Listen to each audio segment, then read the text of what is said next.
Ako po si Michelle Ibanez. Ako po yung nakatalaga sa pagtuturo sa Children's Ministry. Kahit po may kakulangan sa mga school materials, mga materials para sa mga bata sa pagtuturo. Continue pa rin po kami dito, hindi po nagiging hadlang na mahinto yung gawain.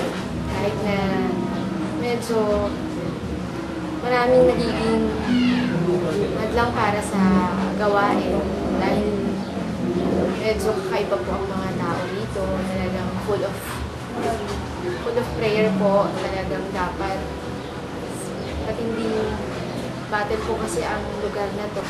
Tuloy pa rin po kami kahit walang kuryente, kahit walang...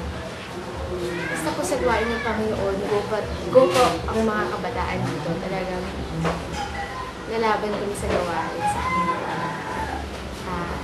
Pinaplano po namin magkaroon ng feeding ministry para sa mga bata. At nakikita ko po sa lugar na to na kailangan ng mga kabataan dito ng edukasyon. Unang po sa edukasyon at saka po sa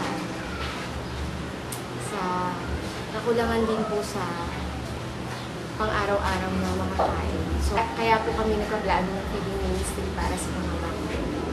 Dito po sa lugar na to, maraming bata po na talaga namang uhaw salita ng Panginoon. Kaya, ginagawa po namin na lahat ng makakaya namin na matulungan sila at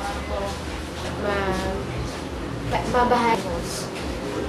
Nakakatuwa po kasi kahit medyo magulo po dito, maganda po yung nagiging respond nila sa amin.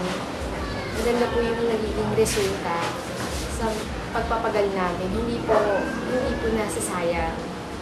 So, patuloy po